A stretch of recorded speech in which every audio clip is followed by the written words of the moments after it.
When purchasing a bench for your home gym, is the Rep Fitness AB-3100 Adjustable Incline version 3 the right pick for you?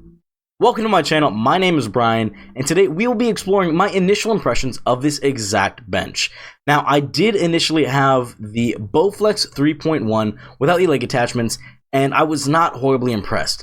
The butt gap, as I like to call it, was a little bit too wide, it was a little bit shaky, and overall it was just not the bench that I was needing at this moment in time. So I decided to start scouring the internet to see if I could find a great deal on an amazing bench, and I ended up coming across the Titan Fitness Incline Bench for $115. I hadn't heard great things about it, so I decided to move on, and I ended up finding this piece of beauty right here, the red Rep Fitness AB-3100. Now, I did end up getting it on their Black Friday sale for their glitchy price of $160 for the red one. Shipped to my house, it ended up being $205, I believe.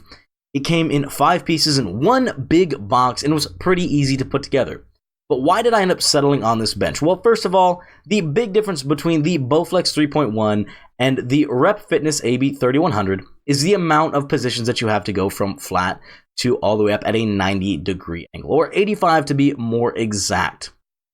Now, the 3.1 had 3 positions, obviously, and one that was the incline was fairly high and made it hard to use the barbell as an incline press.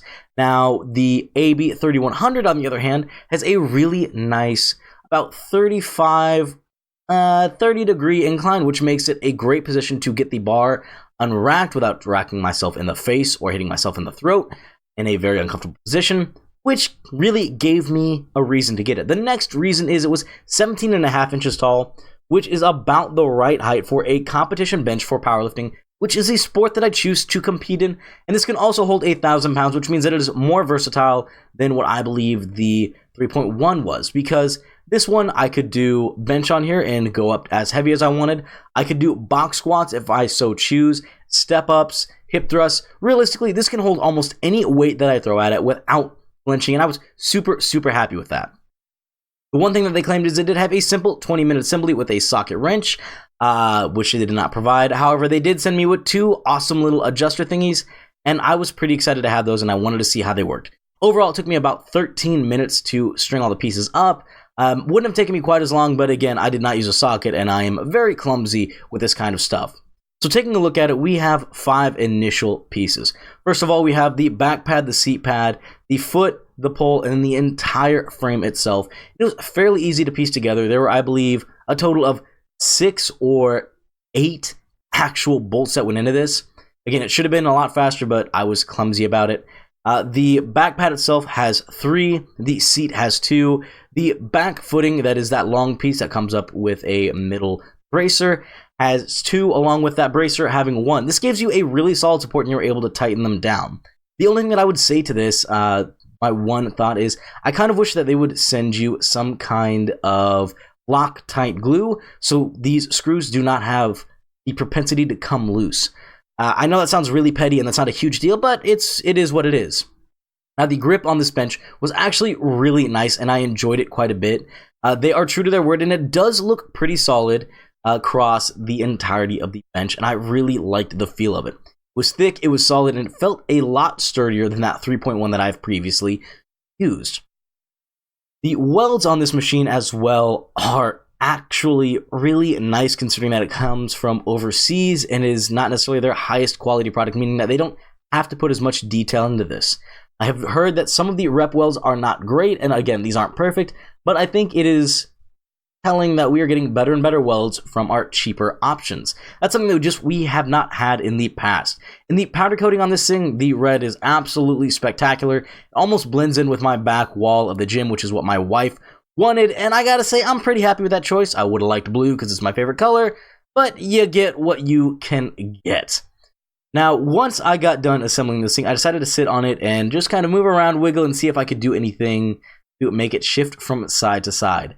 And I do have to say that this bench overall is very solid. However, there are a few problems that I noticed with it. I wish that that front foot where your butt is, that is underneath your rear end, was just a hair wider. This would give you a little bit more stability. I'm not asking for the same width as the back. That would be ridiculous. I just want it maybe twice as thick. That way you have a little bit more of a solid standing all around. I understand that might increase the price by about $5 or $10, but I think that's negligible when you're adding into the longevity and the feel of this bench overall. Another thing that I noticed was the stitching on this bench was so that if you were to sit down on top of it, the stitching would come up towards you. I know that sounds very strange to say, but I wish that they had put it more towards the middle or bottom of the bench, so it's not coming into near as constant contact with you when you are using it. This could, I'm not saying it does or it will, but this could possibly lead to the stitching popping a little bit quicker and a little bit sooner. Taking a look at everything that they've changed on the design from the version 2, I will agree with all of these. I think that that ladder adjustment that they have is super solid, and I think it's pretty easy to figure out. The rubber itself is very nice, and everything flows pretty smoothly. Again, since I'm using this for my home gym and it's only ever going to be in 2 or 3 positions, I don't need to worry about everything all that much. But again, it feels solid, and I would highly recommend this bench if you're in the search for a budget quality bench. You're gonna be able to get it for about $189. Shipped to your door, probably add about another $40 onto that price tag. You're going to be looking at nearly $230. But I think that is a great price for a bench that does everything that you're going to need it to do and a little bit. Overall, if I had to give this thing a rating, I would give it an 8.3 out of 10 because honestly, I just felt like giving an arbitrary number. It's closer to an 8 out of 10 because I don't like decimals, but you get what I'm saying. It's a solid bench. It's a great upgrade, and for the price, I don't think there's really going to be anything better that you can find on the market right now unless you go full used. So I highly recommend the Rep Fitness AB-3100 Adjustable Incline version 3. If you have any more questions, let me know in the comments down below. Don't forget to like and subscribe, and for everyone new and old, welcome and welcome back. It's your boy Brian, and I will see you next video.